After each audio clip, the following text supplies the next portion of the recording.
Fuller. Tell us about Art Fuller. Oh wow! I guess the first thing you would need to know about art is that I'm committed to trying to do all that I can to help people through education. What I'm currently involved in is I'm the director of Knowledge Academies, and our foundation is family. So you can't begin talking about education without first talking about the home, and so home begins with family. So the thing about art, education, and that foundation is families. Okay, so we're talking home and family. So where was home for you prior to Nashville? I kind of have like two homes. So like where my roots are, it's like where my family's from is Montgomery, Alabama, a small town called Hayneville. And so I have a lot of family in Alabama, and those are like just all my memories from childhood, and all of my connections with my extended family are all in Alabama. Got a chance to know my grandma, great grandma, just saw all the different types of things that they experienced and were able to share them with me growing up. And I also grew up in Ohio as well. And so Dayton, Ohio, but my roots are Alabama, and that's what I claim as my home, Montgomery. Okay. And you talk about education and you talk about family. So was there a strong push within your family towards education or the love of education and learning? Yeah, so I think the example that both my parents were able to give me is just how important the value of education is, and it's something that no one can ever take away from you. So it's like the limit on education is just the limits that you put on yourself. And so they always instilled in me is take all the limits off, so there are no limits. So I saw that example through my mom, who was a math teacher and was very dedicated in education, through my dad, who was in the armed services, but always just emphasized the importance of being true, authentic, and kind of discovering yourself and treating people well. Okay. So we know that you're now at the Knowledge Academy. Mm-hmm.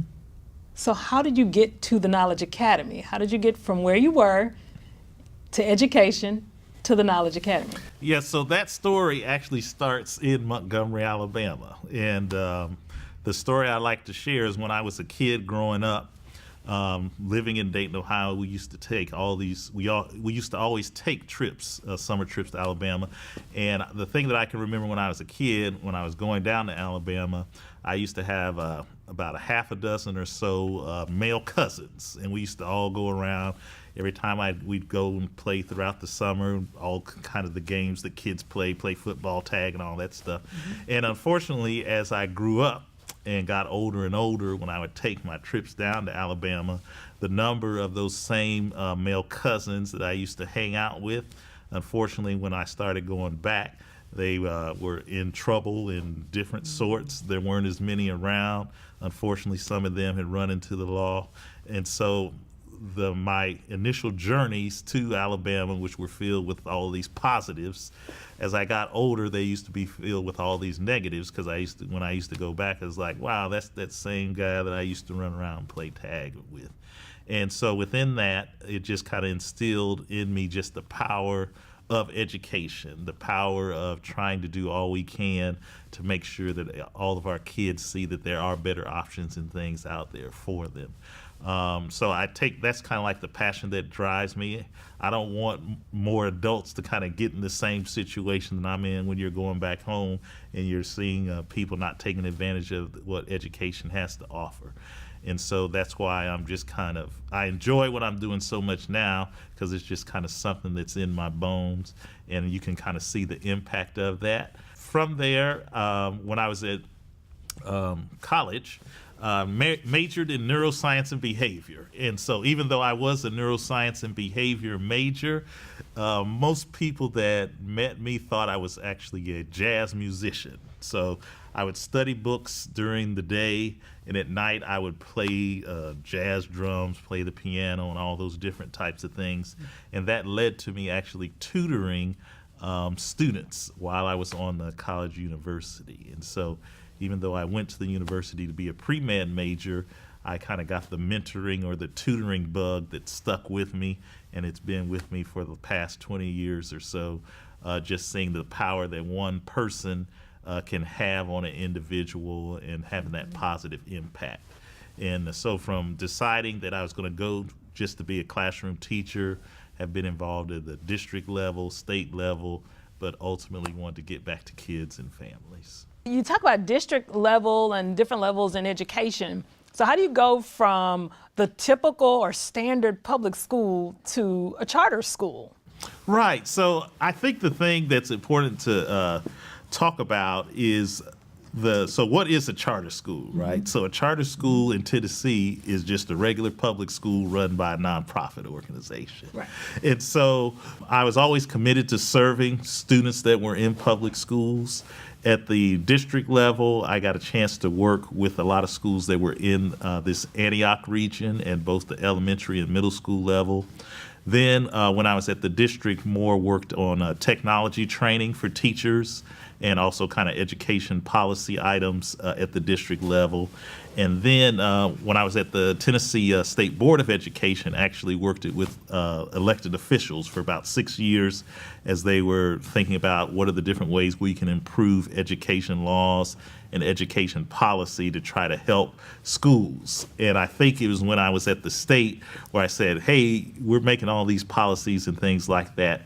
How fast is this actually having the impact that we want it to have on the students that are in the schools? And so that's kind of really what birthed the idea of, I've had a lot of experiences, how can I work with others to try to help give back through launching a school, which is a crazy idea. So it's like, if you're crazy enough to think that you can launch a school, I think the best advice I would give is, are you willing to give up everything you have?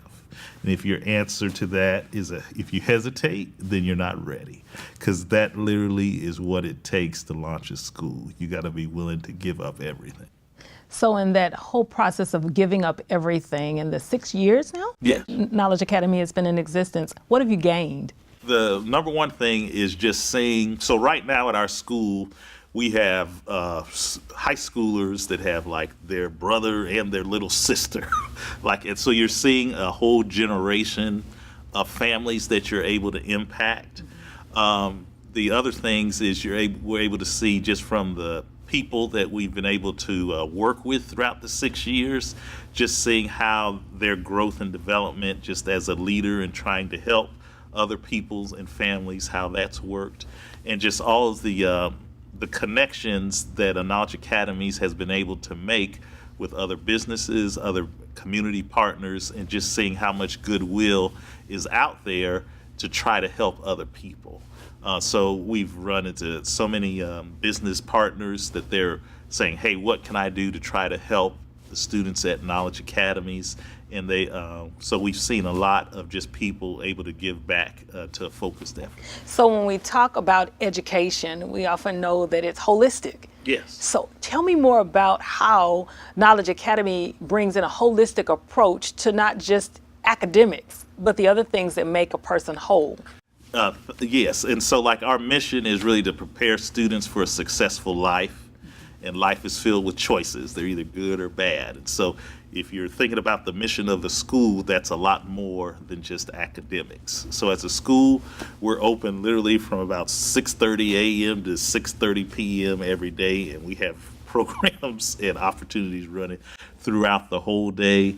That includes elective classes from dance to band to visual arts to technology. In addition to that, we put a strong emphasis on opportunities that we provide to families to actually further their own education. Like this evening, we're starting our English language learning classes for parents of students that go to Knowledge Academies. So when our students leave the building at 4 o'clock, we will literally have their parents coming in at 4:30 to start learning English language learning classes that we do in partnership with the Nashville Adult Literacy Council. We definitely put a large emphasis in the extracurricular athletics and sports. With our elective classes, our dance team, they just performed at Tennessee State University as part of the African Street Festival on this past Friday. And it was awesome just to see those 100 or so students. They put in all of this work, and then they're now performing it before an audience. It provides the students to show how they are talented in lots of different ways. On site, we have a full-time nurse, so we deal with all of kind of like the health issues that kind of go with that, in addition to social and emotional counseling and wellness programming. And business partnerships. So one of the things that we're really excited about this year with our high school is we're actually launching paid internships with local business partners.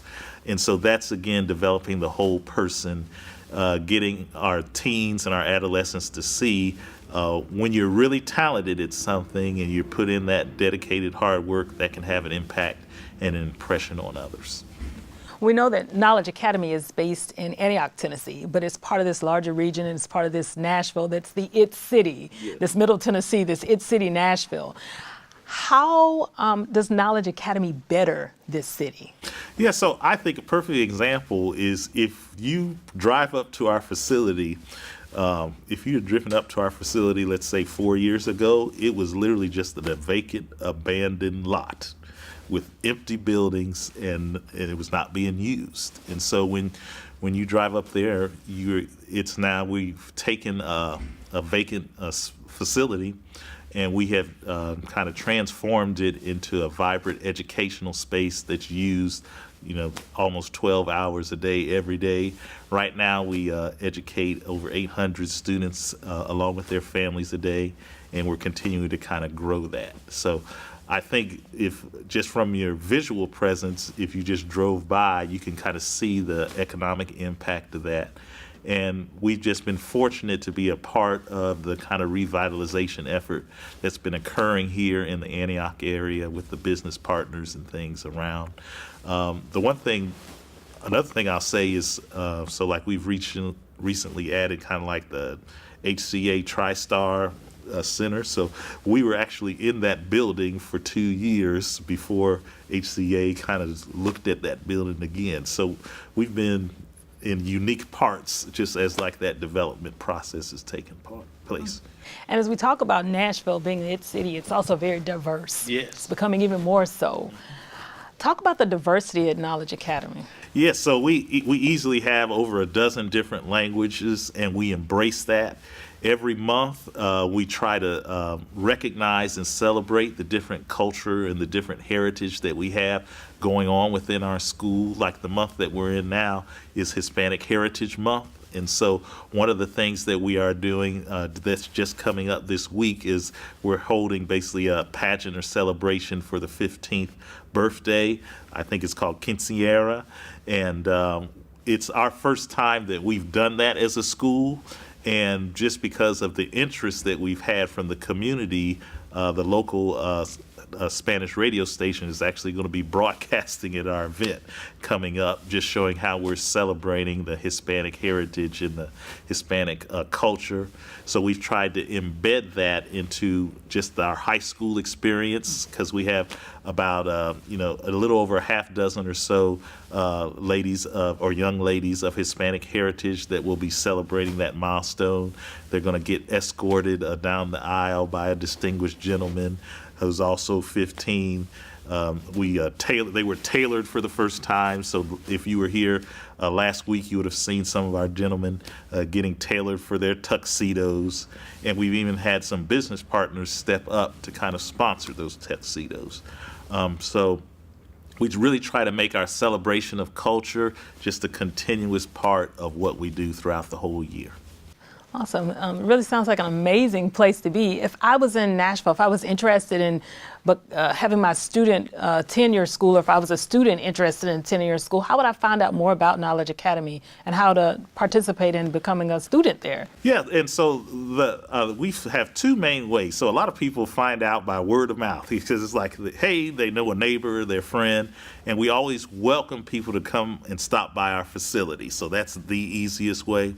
The first way that a lot of people also learn about us is on the web. So it's just, if you go to the Knowledge Academy's website, the first thing you're going to see are pictures of our students, because we want you to see their smiling faces.